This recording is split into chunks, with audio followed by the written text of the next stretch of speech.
De te recevoir, Dany, d'autant plus que le jeudi, normalement, tu sièges à l'Académie française. Donc, ce soir, t'as foxé, là, tu fais l'école buissonnière. Ben, pour être ici, voilà. Et t'as le droit, est-ce que tu vas avoir une absence dans ton bulletin? Ben, je vais gagner moins. Tu viens nous présenter ton 30e livre. Je pense que je les ai tous lus. Autoportrait de Paris avec chat. Et c'est un roman qui est très différent parce que tu l'as entièrement écrit et dessiné de ta main. L'Express a même dit que c'est le livre le plus fou et le plus libre paru en France depuis des décennies. Ton éditeur, lui, dit que ce n'est ni une bande dessinée, ni un roman graphique. Toi, t'appellerais ça comment? Un livre? Je pense que c'était le nom générique, mais ça m'a permis de me reposer, de retrouver ma sérénité. Si on m'avait laissé, j'aurais fait 1000 pages. Hein. Oui, quand on tombe sur quelque chose qui nous plaît, donc on reste longtemps dessus. Et ça t'a pris 18 mois, le faire à la main. Oui, là. oui. C'est long, là, pour un livre. Non, j'ai pas vu le temps passer. Non? Comme j'ai pas vu les 65 ans passer non plus. Camus à Coco Chanel, d'Ernest Hemingway à Jean-Luc Godard, de Marguerite Duras à Django Reinhardt, sans oublier Borges et Cocteau, entre autres. On plonge avec toi dans ce Paris de rêverie et de rencontres imaginaires avec ces personnages illustres. Ton livre aurait pu s'appeler « Rencontres illustrées avec mes morts préférés ». Non, il y a quelques vivants, mais ouais. Très rares, très rares. C'est vrai que j'aime bien les morts. Ils sont plus vivants que nous. Non, mais les morts ne peuvent plus nous décevoir. Ils ne peuvent plus nous décevoir, et puis ils sont plus vivants. La preuve, quand on lit un écrivain qui est mort depuis des siècles, il nous parle, et nous sommes obligés de l'écouter. Et à ce moment-là, il devient plus vivant que nous, puisque nous nous taisons et qu'il parle. C'est ça, ouvrir un livre. Ben oui. C'est écouter un mort. Je te cite, « Ce livre n'a rien à voir avec la littérature, c'est le livre d'un maniaque. C'est vrai. Es-tu sous médication? » Non, je me soigne. Et c'est ça, le dessin, c'est ça, les couleurs, faire quelque chose qui soit physique. C'est une autre façon d'écrire, dessiner. J'ai voulu le faire comme cela. Je n'ai pas mis le dessin à part et l'écriture à part le texte. J'ai voulu qu'il soit un ensemble. J'avais entendu cette phrase de Cocteau qui disait que l'alphabet, les lettres de l'alphabet, c'est du dessin organisé. Alors j'avais compris que dessiner, c'est une autre façon d'écrire. Et c'est bizarre, les gens disent qu'on n'a jamais vu ça depuis. On a vu des livres, des romans un peu graphiques, on a vu du dessin, on a vu du texte, mais fait autant. Si on met toutes les pages écrites à la main, ça fait à peu près 200 pages. Et les pages de dessin aussi, c'est-à-dire j'ai 120 pages. 1200 dessins et dans le livre. Donc j'ai fait dans l'abondance et j'aurais pu ne jamais m'arrêter. Moi, je trouve que c'est un privilège extraordinaire d'avoir accès à la main d'écriture de quelqu'un, la calligraphie qui se perd. Et ça parle beaucoup, ça. Et voilà, exactement. Ça parle beaucoup et on voit bien les hésitations, on voit bien... Parce qu'il y a des mots que j'arrive jamais à écrire. Parmi, je mets toujours S dans parmi. Alors, à chaque fois, j'hésite et on voit, et quand il y a une grosse faute très claire et que j'ai fait trop de dessins pour reprendre toute la page, alors je fais une fleur avec.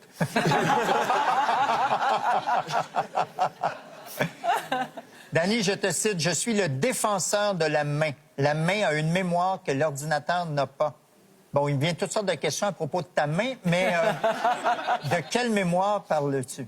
La mémoire de tout ce qu'elle a touché. Vous savez, c'est l'un des 5 sens, le toucher. La main qui a caressé la peau d'un enfant, et la main qui a caressé l'écorce d'un arbre, la main qui a connu le froid, la glace pour la première fois, le chaud, et la main qui a serré tant de mains, et la main qui a aimé, la main qui a refusé de tendre la main à ceux que nous méprisons. Donc la main a vécu. Donc cette main-là, on l'a oubliée. C'est le premier outil de l'homme et de la vie.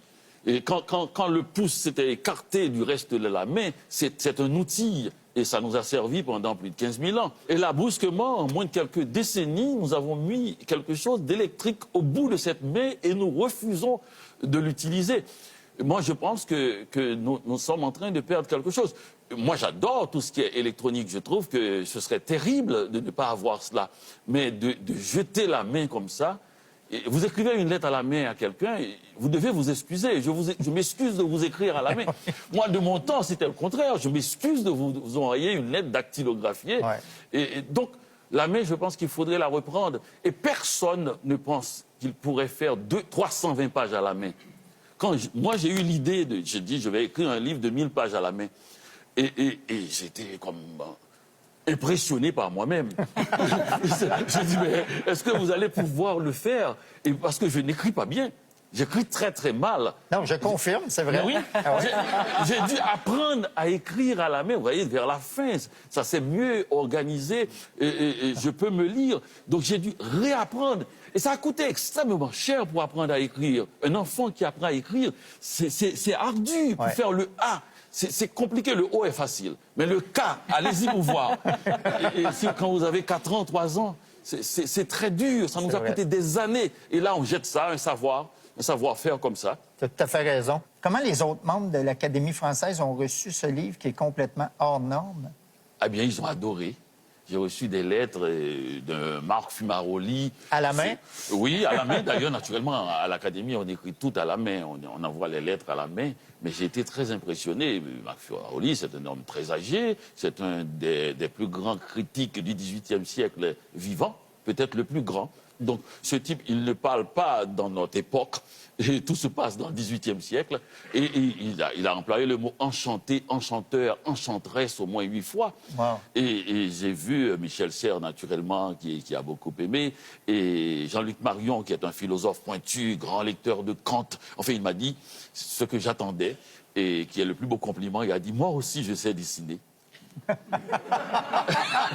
C'est ça que j'attends, moi. Marc, tu as l'air impressionné. J'adore ça. J'adore. C'est génial. On apprend plein de belles choses. C'est beau. C'est super beau. Bon, garde, j'ai un cadeau pour Oui, toi. c'est ce que je voulais. Merci. Voilà, je parlais de Cocteau, de Gréco. Possible de me le signer à la main, s'il vous plaît? Tout à l'heure. Tout à l'heure, OK, merci. Non, pour la signature, il y a une étampe. Il y a une étape. Non, je fais quelqu'un. Super beau. Danny, dans ton livre, il y a aussi ce chat. Un chat qui parle, qui porte le nœud papillon, qui fait la fête, qui n'aime pas le lait, mais plutôt le vin rouge et qui n'a pas de queue. Je te cite, « Je n'ai pas de chat, je ne connais pas de chat et je n'aime pas les gens qui aiment les chats. » Pourquoi un chat? Oui. D'abord, la phrase est de Genet qui l'a dit et qui a été même plus gentil. Il a dit « J'aime les chats, mais je n'aime pas les gens qui aiment les chats. » Bon, ben, c'est ça, la France, c'est les bons mots et ça court les rues. Pourquoi un chat, précisément? Parce que je ne connais pas les chats, mais aussi parce que c'est l'animal emblématique des écrivains. Donc, comme j'allais beaucoup parler d'écrivains, ils ont tous adoré. Cocteau a un chat, Colette a plein de chats, Malraux a des chats, Céline a un chat, Bébert. Alors, tu t'es inventé un chat. Non, je n'ai pas inventé. Il s'est présenté à moi sans visage. Et je lui ai dit, mais pourquoi? Vous n'avez pas de visage, vous n'avez pas d'yeux, vous n'avez pas de nez, vous n'avez pas de bouche. Il m'a dit, c'est que j'essaie de passer incognito. Alors, j'ai trouvé que c'était un chat qui avait un style. Et il est resté. Il a contesté tout ce que je pensais, tout ce que je disais, tout ce que je faisais. Et tu lui as mis des oreilles, des yeux, une bouche, mais pas de queue. Et je ne savais pas que les chats avaient des queues. Ben, comment veux-tu qu'ils se reproduisent, Danny? Dans ton livre, tu fais aussi l'éloge de l'alphabet, ces petites lettres, dis-tu, qui soutiennent tout l'édifice du langage. Est-ce que c'est vrai que les voyelles observent avec une certaine condescendance les consonnes? Ah, mais c'est la classe sociale, c'est la bourgeoisie, les voyelles. Et elles sont là, A, E, I, elles sont toutes partout, elles sont dans tous les mots, et elles sont indémodables. Elles sont magnifiques, elles sont un peu snobs aussi, et prétentieuses. Mais l'alphabet, c'est extraordinaire. Vous ne pouvez pas savoir, s'il n'y avait pas l'alphabet, nous serions tous morts. Imaginez quand vous voyez les bibliothèques remplies de livres. Tous ces livres, ce sont des souvenirs, des mémoires, des angoisses, des impressions, des sensations, des émotions, des intuitions, des inspirations que l'être humain a déposées au fil des siècles et des millénaires, surchargeant l'alphabet. L'alphabet porte le fardeau du monde. Et s'il n'y avait pas cela, vous vous imaginez, on aurait perdu toute la mémoire du monde. Hitler aurait pu nous dire qu'il n'avait pas existé. On aurait refait le monde à chaque fois parce que notre mémoire est poreuse. De plus, l'alphabet absorbe tous les bruits du monde. Imaginez s'il n'y avait pas l'alphabet, les livres écrits comme ça, qui obligent l'être humain à faire silence parce qu'on vient d'ouvrir un livre ou d'écrire un livre, tous ces gens-là seraient en train de faire du bruit dans le monde. C'est vrai. L'immense cacophonie, si on ne les obligeait pas à aller lire dans les livres. Danny, ça va faire 3 ans que tu as fait ton entrée à l'Académie française. La présence de femmes à l'Académie française est récente. L'Académie a été fondée en 1635. Il aura fallu attendre jusqu'en 1980 345 ans pour y voir une femme dans ses murs, Marguerite Yourcenar. Aujourd'hui, sur 40 membres qui y siègent, on ne retrouve que 4 femmes. Est-ce que l'Académie française est un boys club? C'est RDS, finalement. Ben, le monde du journalisme sportif. Disons carrément 4 femmes et un noir. Mais il faut absolument. Il faut qu'il y ait beaucoup de femmes. Parce que d'abord, elles écrivent, et presque plus souvent. Et il n'y a plus de livres écrits par des femmes. Et en plus, ce sont 80% des lectrices. Ben oui. Des lecteurs sont des lectrices, du lectorat plutôt, pas 80% des lecteurs comme on dit, je dirais plutôt du lectorat. Et ils sont des lectrices. Moi, je le sais d'ailleurs, quand je suis au Salon du Livre, que je signe, et les rares hommes qui arrivent devant moi me disent toujours « c'est pour ma mère ou pour ma femme ». Il y en a qui ont encore honte d'acheter un livre. Et quelqu'un m'a dit « mais mettez là, c'est pour ma soeur ». J'ai dit « comment il s'appelle ?»« Franck ». J'ai dit « vous pouvez dire, c'est pas honteux de lire un livre ». Au contraire, hein. Oui, c'est une richesse extraordinaire. Mais il y a un groupe militant de l'UQAM qui tente de convaincre le corps enseignant d'adopter un français dégenré dans leurs interventions. On propose des mots comme contributeurice, heureux, nombreux et des pronoms comme seuse ou celleux. Qu'est-ce que tu en penses? Tout le monde a le droit. C'est-à-dire la langue, toutes les langues ont marché comme ça. C'est parce qu'il y a des gens qui contestent. Peut-être qu'on comprendra que la langue ne retiendra pas tout, mais la langue retiendra, par exemple, cette contestation. C'est-à-dire il y a des gens qui veulent être présents dans le dictionnaire, dans la grammaire. Ils en ont le droit. C'est une passion populaire, la langue. La seule chose, c'est que ça ne concerne pas seulement des petits groupes ou une élite. Ça concerne l'ensemble de la population. Et c'est une chose difficile à bouger. Et quand on regarde l'histoire de la langue, c'est ça que l'Académie fait. Vous voyez, par exemple, quand il y a un mot à faire entrer, parce que nous ne faisons pas, nous n'avons aucune autorité définitive sur la langue et le dictionnaire. C'est le peuple qui définit ça. Oui, parce que ce n'est pas l'élite qui trouve les nouveaux mots. C'est l'usage qui définit ça. Nous prenons 35 à 40 ans pour faire une édition du dictionnaire. Aucun académicien n'a vu de sa vie 2 éditions complètes du dictionnaire. Même comme moi, je suis arrivé à la lettre V. C'est tout près. Mais nous prenons 35 à 40 ans. C'est une cathédrale construite par des fourmis. Donc c'est quelque chose d'extrêmement... Il faut y aller avec finesse. Il faut attendre le temps, que le temps passe et que l'usage accepte ça. Mais cela n'empêche pas qu'il y a une masse énorme de femmes qui sont sur le marché du travail, qui travaillent dans tous les secteurs. Elles ont le droit d'affirmer leur présence et demander, par exemple, que le dictionnaire reconnaisse leurs fonctions. Et ça, je pense que l'Académie est tout à fait d'accord à cela. Mais quant à toucher à la grammaire, c'est quelque chose qui dépend du peuple.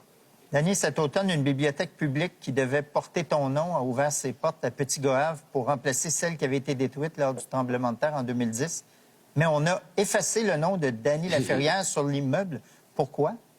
Ben parce que les gens disent que la Constitution, et là sûrement ils ont raison, et dit qu'on ne doit pas donner le nom de quelqu'un à une bibliothèque publique et qu'il ne soit pas mort. Ah. Moi, j'ai voulu rester vivant. Je suis pour la bibliothèque, mais... Plus tard. Oui, plus tard. Comme aurait dit Brassens, très tard. C'est Jean Cocteau qui disait « Un académicien, c'est quelqu'un qui, après sa mort, devient un fauteuil. » Oui, fauteuil. Es-tu d'accord avec lui? Tout à fait, tout à fait. Et c'est à la gloire de l'Académie. Ça veut dire qu'il n'y a pas de singularité. Et quand je suis rentré à l'Académie, je l'ai compris. Et je ne suis pas un nouvel académicien, je suis académicien depuis 1635. C'est-à-dire que je suis le fauteuil numéro 2. Je peux me présenter comme ça, fauteuil numéro 2. Là-bas, et tout le monde te reconnaît? Oui, tout le monde. C'est parce que sur ce fauteuil-là, où se sont assis Alexandre Dumas fils et Montesquieu, et nous faisons le même travail. C'est un courant qui passe entre nous et qui est la langue, et sa force, et son mouvement, son rythme, et les émotions qui l'accompagnent. Est-ce que le fauteuil numéro 2 accepte de rester avec nous? Le fauteuil numéro 2 ne se déplace jamais. Merci, Danny Laferrière. Alors, Danny, c'est ma première carte manuscrite de l'histoire de l'émission. Je l'ai écrite à la main. Oh, merci, merci. Oula, et c'est écrit, mieux que moi. Avec ton nouveau livre, tu confirmes que tu es un grand écrivain et tu prouves que tu n'es surtout pas un sans dessin.